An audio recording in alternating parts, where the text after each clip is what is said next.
ಪ್ರಾಥಮಿಕ ಶಾಲಾ ಶಿಕ್ಷಕರ ಸಂಘ ಬೆಂಗಳೂರು ತಾಲೂಕು ಶಾಖೆ ಸಿದ್ದಾಪುರ ಇವರ ಆಶ್ರಯದಲ್ಲಿ ಸಾವಿತ್ರಿಬಾಯಿ ಪುಲೆ ಜಯಂತಿ ಹಾಗೂ ಪ್ರಶಸ್ತಿ ಪ್ರದಾನ ಸಮಾರಂಭ. ಈ ಒಂದು ಸಮಾರಂಭದ ಉದ್ಘಾಟಕರಾದ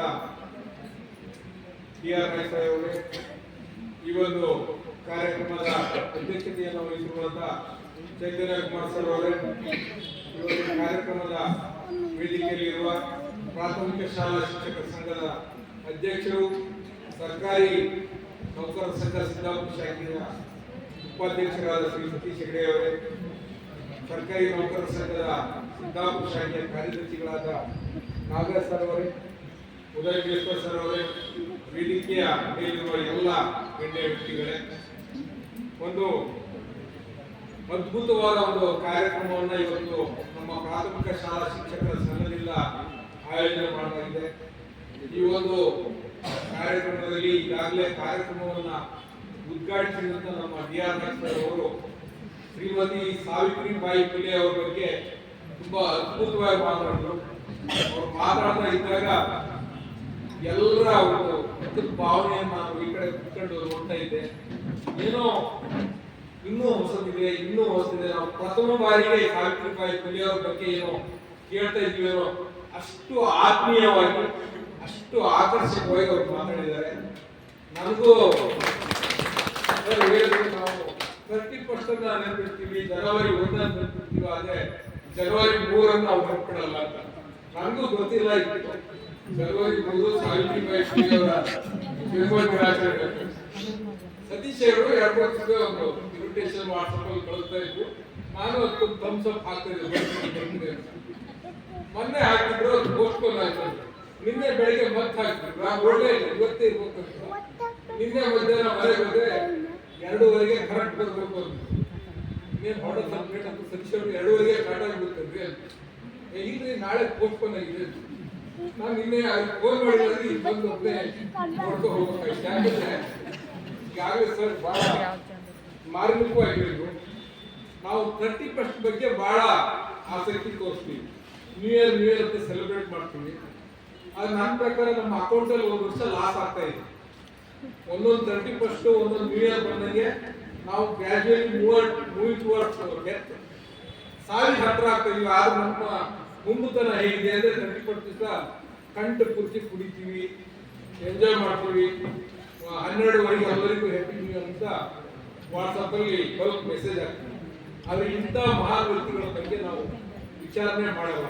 ಬಹಳ ಅದ್ಭುತವಾಗಿ ಸರ್ ಈಗಾಗಲೇ ಮಾತಾಡಿದ್ದಾರೆ. ಜೊತೆಗೆ ಬಹಳ ಸಂತೋಷದ ವಿಷಯ ಅಂದ್ರೆ, ನಾನು ಎಂ.ಇ. ನಾಯ್ಕ ಸರ್ ಹತ್ರ ಕೇಳಿದೆ, ಸಾವಿತ್ರಿಬಾಯಿ ಪುಲೆ ಅವರ ಜನ್ಮ ದಿನಾಚರಣೆಯನ್ನ ಎಲ್ಲ ತಾಲೂಕುಗಳಲ್ಲಿ ಆಚರಣೆ ಮಾಡ್ತಾರೆ, ಇದನ್ನು ಕಡ್ಡಾಯವಾಗಿ ಮಾಡುವಂತ ಕಾರ್ಯಕ್ರಮ ಅಂತ. ಹಾಗೆ ಇಲ್ಲ ಅಂತ. ಅದಕ್ಕಾಗಿ ವಿಶೇಷವಾಗಿ ನಮ್ಮ ಸಿದ್ದಾಪುರ ಪ್ರಾಥಮಿಕ ಶಾಲಾ ಶಿಕ್ಷಕರ ಸಂಘದ ಅಧ್ಯಕ್ಷರನ್ನ ನಾನು ಬಹು ಮುಖ್ಯವಾಗಿ ಅಭಿನಂದಿಸ್ತೇನೆ. ಯಾಕಂದ್ರೆ ಅವರು ಪ್ರಶಸ್ತಿಯನ್ನ ಯಾರಿಗೆ ಕೊಟ್ಟಿದ್ದಾರೆ, ಯಾವ ಮಾನದಂಡಗಳನ್ನು, ಕ್ರೈಟೀರಿಯಾ ಏನು ಅಂತ ಟಿ.ಆರ್. ನಾಯ್ಕ ಸರ್ ಕೇಳ್ತಾ ಇದ್ದಾಗ ಸತೀಶ್ ಅವರು ಹೇಳ್ತಾ ಇದ್ರು, ನಾವು ಎಲೆಮರೆಯ ಕಾಯುತ್ತಿರುವ ಶಿಕ್ಷಕರನ್ನ, ಈಗಾಗಲೇ ಪ್ರಶಸ್ತಿಗೆ ಅರ್ಜಿಯನ್ನು ಹಾಕಿದವಂತವ್ರನ್ನ, ಪ್ರಶಸ್ತಿ ಪಡೆದಂತವ್ರನ್ನ ಬಿಟ್ಟು ಮುಖ್ಯವಾಹಿನಿಯಲ್ಲಿ ಗುರುತಿಸಿಕೊಳ್ಳದೆ ತಮ್ಮ ಕೆಲಸವನ್ನು ತಾವು ಪ್ರಾಮಾಣಿಕವಾಗಿ ನಿಷ್ಠೆಯಿಂದ ಮಾಡುವಂತ ಶಿಕ್ಷಕಿಯರನ್ನ ನಾವು ಗುರುತು ಮಾಡ್ತಾ ಇದ್ದೀವಿ ಅಂತ. ಬಹಳ ಅದ್ಭುತವಾದ ಒಂದು ಆಯ್ಕೆ ಅಂತ ನನ್ನ ಒಂದು ಅನಿಸಿಕೆ. ಇದರಲ್ಲಿ ಈಗಾಗಲೇ ಒಂದು ಮಾತನ್ನು ಇಲ್ಲಿ ನಾನು ಉಲ್ಲೇಖ ಮಾಡ್ತೀನಿ. ಸಾಮಾಜಿಕ ನ್ಯಾಯವನ್ನು ನಾವು ಇಲ್ಲಿ ಪಾಲನೆ ಮಾಡಿದ್ದೀವಿ ಅಂತ ಬಹಳ ಖುಷಿ ಆಯ್ತು. ಪ್ರಶಸ್ತಿ ಪಡೆದವರ ಹೆಸರು ನೋಡಿದಾಗ ಇಲ್ಲಿ ಯಾವುದೇ ಒಂದು ಜಾತಿಗೆ, ಯಾವುದೇ ಒಂದು ಧರ್ಮಕ್ಕೆ, ಯಾವುದೇ ಒಂದು ಕೋಮಿಗೆ ಸೀಮಿತವಾದಂತ ಒಂದು ಆಯ್ಕೆ ನಡೆದಿಲ್ಲ. ಎಲ್ಲರನ್ನೂ ಬಹಳ ಮುಖ್ಯವಾಗಿ ಜಾತ್ಯತೀತವಾಗಿ ಗುರುತಿಸ್ತಾ ಇರೋದು ಬಹಳ ಖುಷಿ ಆಯಿತು. ಜೊತೆಗೆ ಪ್ರಾದೇಶಿಕ ಅಸಮತೋಲನ ಕೂಡ ಇಲ್ಲ. ದೊಡ್ಡಮನೆಟ್ಟಿಯಿಂದ ಕಾನ್ಸೂರು, ಆ ಕಡೆ ಇಲ್ಲಿ ಬೆಗ್ಗರ್ಣಿ, ಹೊಸಳ್ಳಿ, ನಮ್ಮ ತಾಲೂಕಿನ ಎಲ್ಲಾ ಮೂಲೆಯಲ್ಲಿರುವ ಎಲ್ಲಾ ಉತ್ತಮ ಶಿಕ್ಷಕರನ್ನ ಆಯ್ಕೆ ಮಾಡಿದ್ದಾರೆ. ನನಗೆ ಹೆಚ್ಚು ಶಿಕ್ಷಕರ ಬಗ್ಗೆ ಗೊತ್ತಿಲ್ಲ. ವಿಶೇಷವಾಗಿ ನಮ್ಮ ಕಿಲವಳ್ಳಿ ಶಾಲೆಯಲ್ಲಿ ಸೇವೆ ಸಲ್ಲಿಸ್ತಾ ಇರುವಂತ ನಮ್ಮ ಶ್ರೀಮತಿ ಭಟ್ ಮೇಡಮ್, ಅವರಿಗೆ ಪ್ರಶಸ್ತಿ ನಿನ್ನೆ ನಾನು ನೋಡಿದಾಗ ಬಹಳ ಖುಷಿ ಆಯ್ತು. ಬಹಳ ತುಂಬಾ ಡೆಡಿಕೇಶನ್ ಇರೋಂಥ ಒಬ್ರು ಶಿಕ್ಷಕಿ. ಯಾಕಂದ್ರೆ ಈ ಮಾತು ಹೇಳ್ತಾ ಇದೀನಿ ಅಂದ್ರೆ, ಕಳೆದ ವರ್ಷ ನಾವು ಸೋಯಿಲ್ಕೊಪ್ಪ ಪಂಚಾಯತಿಯಲ್ಲಿ ಒಂದು ಯಾವುದೋ ಒಂದು ಕಾರ್ಯಕ್ರಮ ಮಾಡಿದ್ವಿ. ಅದರಲ್ಲಿ ಸಾಂಸ್ಕೃತಿಕ ಕಾರ್ಯಕ್ರಮ ಕೂಡ ಇತ್ತು. ಆ ಕಾರ್ಯಕ್ರಮದಲ್ಲಿ ತಿರುವಳಿ ಶಾಲೆಯ ಮಕ್ಕಳು ಅದ್ಭುತವಾದ ಒಂದು ಪ್ರದರ್ಶನ ಕೊಟ್ಟರು. ಅವತ್ತು ಆ ಕಾರ್ಯಕ್ರಮಕ್ಕೆ ಮೇಡಮ್ ಬಂದಿರಲಿಲ್ಲ. ಅವ್ರ ಮನೆಯವರು ಕೂಡ ಅಲ್ಲೇ ಹಳ್ಳಿಬೇರೆ ಶಾಲೆ ಸಹಶಿಕ್ಷಕರು ಇದ್ದಾರೆ. ಅವ್ರ ಹತ್ರ ಕೇಳಿದ್ರು, ಅವರಿಗೆ ಕಾಲು ಇಷ್ಟ ಇದೆ ಅಂತ. ಆದ್ರೂ ಕೂಡ ಅವ್ರ ಮನೆಯವರಿಗೆ ಪದೇ ಪದೇ ಫೋನ್ ಮಾಡ್ತಾ ಇದ್ರು, ನಮ್ಮ ಶಾಲೆ ಮಕ್ಕಳು ಪ್ರೋಗ್ರಾಮ್ ಆಯ್ತಾ, ಹೇಗೆ ಮಾಡ್ತಾ ಇದ್ದಾರೆ ಅಂತ. ಅವರ ಒಂದು ಬದ್ಧತೆ, ಅವರ ಒಂದು ಕಳಕಳಿ, ಇನ್ನು ಸ್ವಲ್ಪ ಮಟ್ಟಿಗೆ ನಮ್ಮ ಅಕ್ಕಮ್ಮ ಮೇಡಮ್ ಬಹಳ ಟ್ಯಾಲೆಂಟೆಡ್ ಅವರು. ಅವ್ರು ನನ್ನ ಜೂನಿಯರು. ಆಗಲೇ ಅವರು ಏನು ಈ B.Ed ಅಥವಾ TCH ಅನ್ನು ಮಾಡದೆ ಅವ್ರ ಮನೆಯಲ್ಲಿ ಅನುಕೂಲತೆ ಇದ್ರೆ IAS ಅನ್ನು ಕ್ರ್ಯಾಕ್ ಮಾಡುವಂತ ಒಂದು ಕ್ಯಾಲಿಬರ್ ಅಂತ ಇರೋಂಥ ಒಂದು ಬಹಳ ಮುಖ್ಯ ಆಗಿದೆ. ಯಾಕಂದ್ರೆ ಅವ್ರ ಅಣ್ಣ ನನ್ನ ಸ್ನೇಹಿತ, ಅವ್ರು ನಮಗಿಂತ 2 ಕ್ಲಾಸು ಜೂನಿಯರು. ನಮಗೆ ಕಲಿಸೋ ಶಿಕ್ಷಕರು ಹೇಳ್ತಾ ಇದ್ರು, ಅಕ್ಕಮ್ಮರಿಗೆ ಒಳ್ಳೆ ಒಂದು ಅವಕಾಶ ಸಿಕ್ಕಿದೆ, ಅವರು ಏರೋ ಎತ್ತರ ಬಹಳ ಮೇಲ್ಮಟ್ಟಕ್ಕೆ ಇರ್ತಂತ. ಆದ್ರೆ ನಾವು ಕೆಳ ಮಧ್ಯಮ ವರ್ಗದವರು, ಒಂದು ನೌಕರಿ ಸಿಗಲಿ ಅನ್ನೋ ಒಂದು ಆಸೆ, B.Ed TCH ಮಾಡ್ಕೊಂಡಾಗ ನಮ್ಗೆ ಬೇಗ ನೌಕರಿ ಸಿಗುತ್ತೆ ಅಂತ ಅವರು ಪ್ರಾಥಮಿಕ ಶಾಲಾ ಶಿಕ್ಷಕರಾದ್ರು. ಒಂದು ದುರಂತ ಅಂದ್ರೆ ನಮ್ಮ ದೇಶದಲ್ಲಿ ಎಲ್ಲ ಗ್ರಾಮೀಣ ಪ್ರತಿಭೆಗಳು ದೊಡ್ಡ ಮಟ್ಟದಲ್ಲಿ ಲ್ಯಾಪ್ಸ್ ಆಗ್ತಾ ಇದೆ. ಯಾಕಂದ್ರೆ ಎಲ್ಲರೂ ಪ್ರೈಮರಿ ಸೆಕ್ಟರ್ಗೆ ಹೋಗ್ತಾರೆ. ಏನು ಇವತ್ತು ಎಲ್ಲ ಶಾಲೆಯಲ್ಲಿ, ಸರ್ಕಾರಿ ಶಾಲೆಯಲ್ಲಿ PUCಯಲ್ಲಿ ಅತ್ಯಧಿಕ ಅಂಕವನ್ನು ಪಡೆದಂತೆ ಎಲ್ಲ ಗ್ರಾಮೀಣ ಪ್ರತಿಭೆಗಳು ಅವರ ಜೀವನ ನಡೆಸುವ ಒಂದು ಉದ್ದೇಶಕ್ಕೆ TCH ಮೊದಲು TCH ಅಂತಿದ್ರು, ಈಗ D.Ed ಮಾಡ್ಕೊಂಡು ಎಲ್ಲ ಪ್ರೈಮರಿ ಲೆವೆಲ್ಗೆ ಬೆಳೆದು ಹೋಗ್ತಾ ಇದ್ದಾರೆ. ಅವರಿಗಿಂತ ಸ್ವಲ್ಪ ಕಡಿಮೆ ಮಾರ್ಕ್ಸ್ ತಗೊಂಡು ಸ್ವಲ್ಪ ಹೈಸ್ಕೂಲ್ ಟೀಚರ್ ಆಗ್ತಾರೆ. ಏನು ಡಿಗ್ರಿ ಇದ್ದೇ ಇದ್ದವರು ಯಾರು ಅನೇಕ ಭಾವಿಸ್ಬೇಕು, ಅವರು ಲಾಯರ್ ಆಗ್ತಾರೆ, ಮುಂದೊಂದಿನ ದೊಡ್ಡ ದೊಡ್ಡ ರಾಜಕಾರಣಿಗಳು ಆಗ್ತಾರೆ. ನಿಜವಾದ ಟ್ಯಾಲೆಂಟ್ ನಿಜವಾಗಿ ಬಹಳ ಬೇಸರ ಆಗುತ್ತೆ. ಯಾಕಂದ್ರೆ ನೀವೆಲ್ಲರೂ ಒಬ್ಬರಿಂದ ಒಬ್ಬರು ಉಪಯೋಗಿಸ್ತೀರಿ, ಬಹಳ ಅದ್ಭುತ ಪ್ರತಿಭೆಗಳು. ನೀವು ಒಂದು ಸಣ್ಣ ಕೆಲಸ, ಜೀವನ ಪೂರ್ತಿ ಪ್ರಮೋಷನ್ ಇರಲ್ಲ, ಅದೇ ಪಾಠ ಮಾಡ್ತೀವಿ.